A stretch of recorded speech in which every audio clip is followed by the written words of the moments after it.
Jive Hype Jeff from Two Hacks Garage. Well, I'm at Micah's shop. Micah's doing a couple things off to the side here, but I tell you what, Micah, I am absolutely exhausted. Dad joke right there. Kind of wish my son was here just to see his face. Why was that a dad joke? Because I'm exhausted. Well, it's time to actually do the exhaust on this Thunderbird here. We got a couple different ideas. We want to try to see if we can get those zoomies to work. The other part about it is I have to shoot flames. I made John Wilburn a promise when I get to the No Name Nationals, I'm going to shoot flames out of this thing in the burnout box. So what we're going to do tonight is we're going to start working on the exhaust. The things I did have for this, I just did buy like a universal kit that came with an H-pipe. I got those really super quiet one-chamber cherry bomb mufflers, and yeah, the zoomy headers, and the that's a mouthful. Flamethrowers. Those flamethrowers are environmentally friendly because what they do is all the unspent gases that go through the exhaust and everything else, it actually burns those up. That's sarcasm at its best, but you know what? Shooting flames out of this thing is going to be an absolute blast. So with that, guys, I tell you what, let's get started on doing the exhaust on this 1968 Ford Thunderbird. So when it's time to come and we fire up that 521 cubic inch beast, it makes a whole lot of environmentally friendly noise. See you in a few.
Jive Hype Jeff from Two Hacks Garage. All right, so we got good news and we got bad news. I'm going to start off with the bad news, and it's really not bad news, but you know what? It's something that we wanted to do that just wasn't going to work. So the bad news is these aren't going to work with our application. When we started mocking things up with this exhaust, where these are going to sit and where we need them to sit, it's not going to work. Even with the tips fully extended out, they still don't have the right clearance. I could probably get a right type of piece on this. The bend would have to be really funky. I've already spent a whole lot of money on this. So right now, I'm just not going to go with this as an option, although it would have looked really cool. Maybe down the road, I can always add it, you know, later on down the road. I'm not worried about it.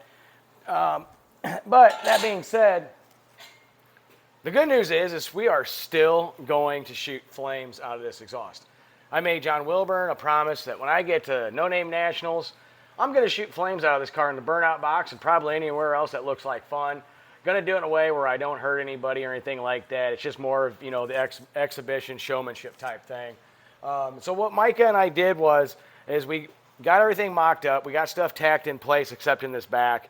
So we're basically running the H-pipe with the one chamber super quiet mufflers, pipes turned out here before the wheels, and we're going to find some nice tips for this, and it's going to be really cool. So this is actually part one of the video that we got going on. It's been a long night. We've done quite a bit of work. So tomorrow what we're going to do is we're going to come in here and we're going to get everything exactly the way we want it. We're going to come in and weld everything up, drop it first, weld everything up. I'm going to go ahead and paint it with a ceramic coat paint. I did that to my dad's car years ago, probably 10, 12 years ago, actually in this shop with Micah. The only difference is we were a hell of a lot younger and we did it on the floor, not this fancy lift. Nowadays, we're much older, and this lift really does come in handy. So what I'm going to do is I'm going to drop it after Micah welds it, everything in place, and I'm going to go ahead and ceramic coat it and go from there. Find the tips I want to bring them out the side here, weld in the bungs, and install the flamethrower kit down the road.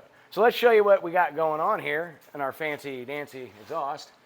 Right off the headers, which do have like the ball type collector joint on it, just tacked in place now, but it goes back to an H-pipe. You see here, into our super quiet 3 a.m. mufflers.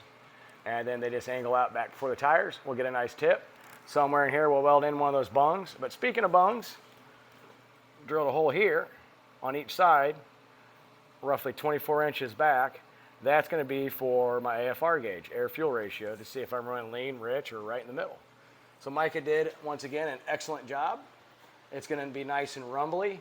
Can't wait to hear it. In fact, guys, I can't wait to see what it's going to be like when I get the tips that I want on here and shooting flames. So yeah, it's been another successful night.